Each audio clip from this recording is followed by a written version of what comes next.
interdisciplinary accounting research journal. It is the #1 publisher in the discipline worldwide on social and environmental accounting, on all statistics. So what I decided to do as the joint editor was to look at the papers that we have published in this field. So I've looked from 2005 to 17, and I find 20 to 25 papers, depending on your classification, that were about corporate social responsibility. There are a lot more on environmental responsibility as well at accounting, but I'm looking at the CSR, the social. Now, I'm going to provide you with an after-lunch meal.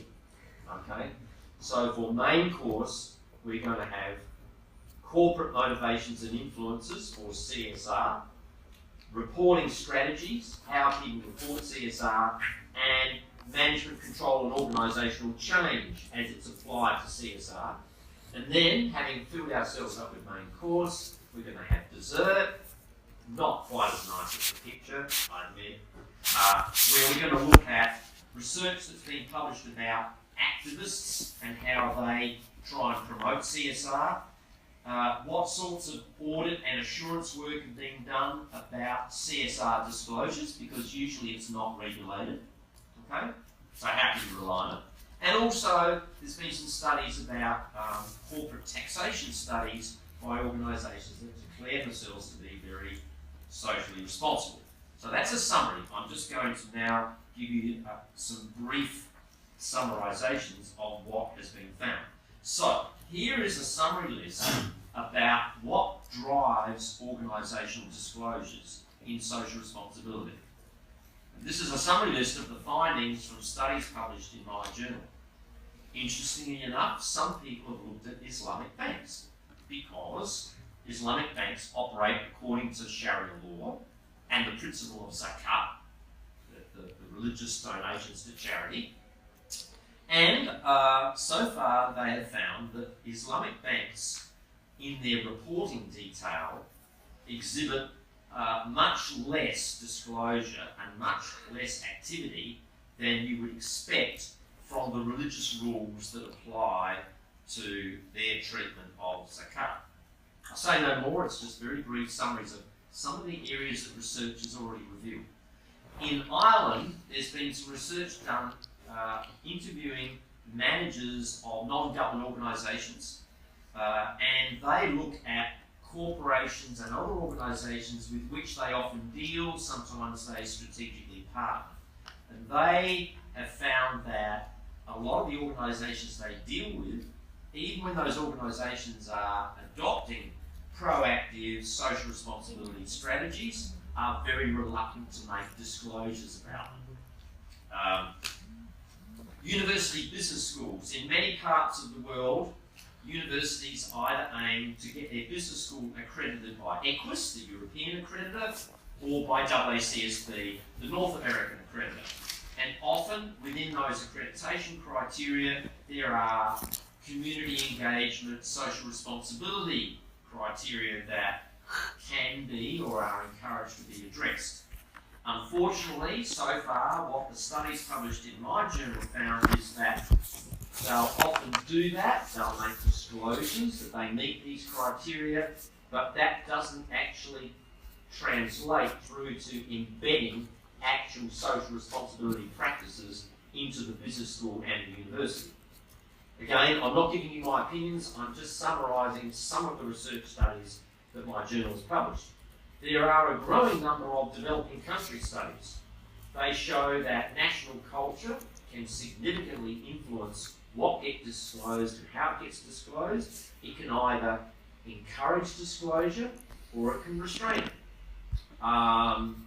3 days ago, I had an email from a colleague of mine who is a lecturer at Auckland University of Technology in New Zealand, but his home country is Bangladesh.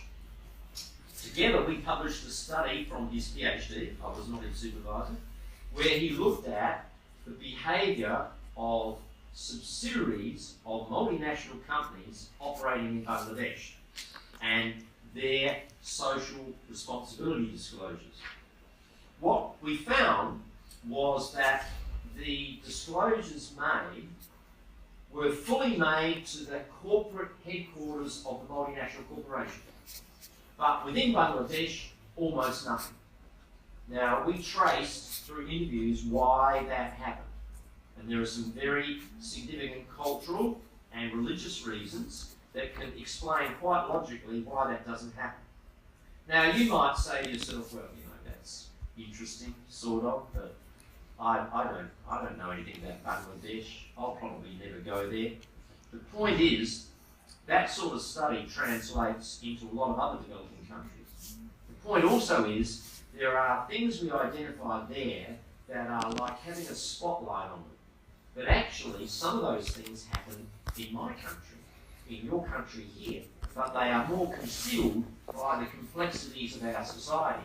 So sometimes those findings translate into developed countries. Interestingly enough, what we thought was a highly specialised little study is now in the top 10 downloads and the top 10 citations of the journal in which it appears, British Accounting Review. You never know what looks like a very specific piece of research, how much it will be picked up by other people. So it's a little example that some of these studies then develop other studies and the area grows. Reporting strategies. The studies published in my journal find that a lot of social responsibility reporting is very short-term focused. It's focused on short-term key performance indicators. So if we see employee-related reporting, reporting about the corporation's own employees, what it does with them, its impacts, that tends to happen if there's adverse publicity. So if the organisation's getting bad publicity in some way about the way it operates, the way it deals with people, then its reporting about employees usually probably goes up. And all employee reporting, the studies have found, is almost exclusively positive. Hardly anybody ever reports any bad news, even if there is bad news. So, researchers find that employee-related disclosures don't tend to say anything when there have been significant organisational decisions made that affect employees or impact on them, either positively or negatively.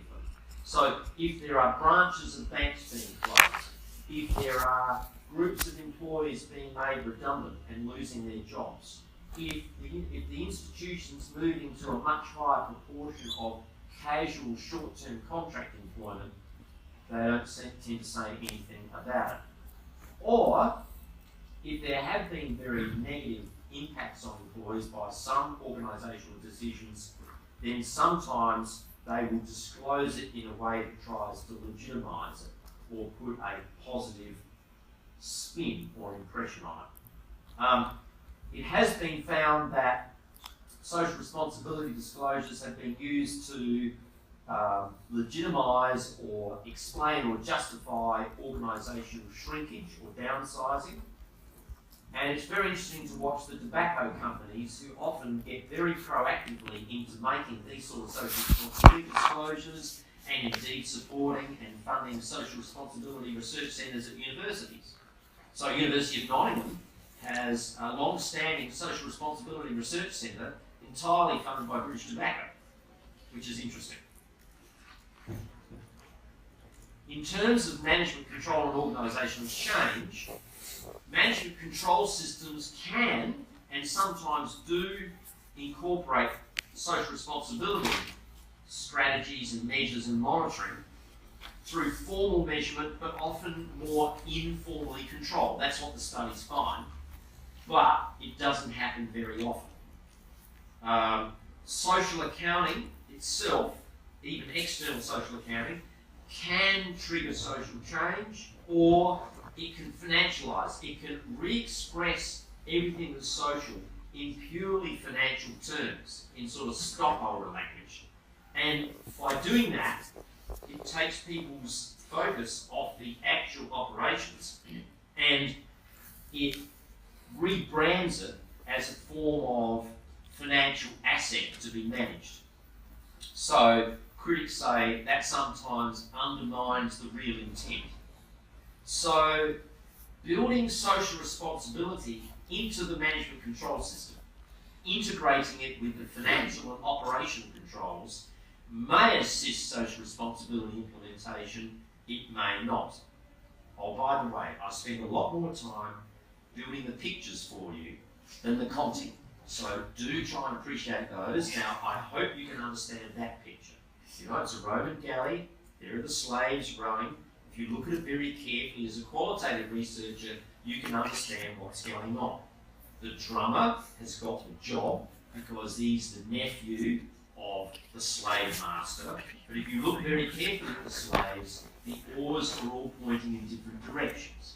So that is why the slave master is pointing out that the drummer has no sense of rhythm and all the rowers have got out of coordination. I just thought I'd explain that in case you hadn't realised. And don't smile because then I know you're all really good accountants. Okay. Further studies also show that some activist groups outside organisations do construct alternative reports on what that organisation is doing and its impacts in social responsibility. This is not new. So if we look at, for example, the UK in the 1970s and 1980s, there were at least two big social activist groups that used to select particular organisations like Shell or British Petroleum, for example. They would contact them and say, we'd like to build a social report on your activities. Are you happy to cooperate? The organisation generally said no. And then they said, okay, and then they would do it anyway. They would use all the sorts of sources they could find and produce a report on that organisation's activities. So those studies do exist. In terms of audits, you know, if an organisation makes social responsibility disclosures, I mean, how do we know any of that has any validity or reliability at all? Some organisations do appoint external auditors or assurers who are specialists in examining those types of disclosures and providing some sort of certification. So that does happen. Studies have found that happening voluntarily. The problem is that the assurance methods are not consistent. There are in most countries, no regulations that govern that. In respect to taxation, there have been a number of studies that have been quite critical of organisations who sometimes proclaim that they are very proactive in social responsibility strategies and disclosures, but when it comes to corporate taxation, they're extremely aggressive at minimising their taxation levels.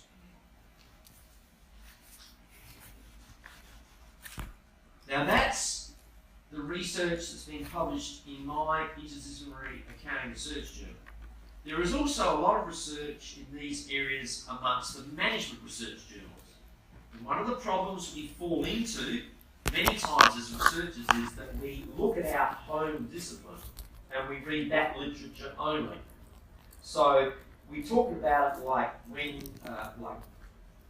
a farmer gathers all the grain, wheat, barley, and they put it in a silo, they put it in storage, ready to sell. And so we have accounting literature in social responsibility in one silo or storage area, and we have management literature of the same topic area, really, maybe a different perspective, but same topic area, in another silo. And often researchers don't go and read from both silos. What I can say is that when I look at Management Research Journal's treatment of social responsibility in the 2005-15 period, I find this sort of topic list, which you can read, I won't read it to you, quite a broad set of topics covered. They also have done a lot of research into national and multinational perspectives. Multinationals tend to respond to pressure for them to be socially responsible.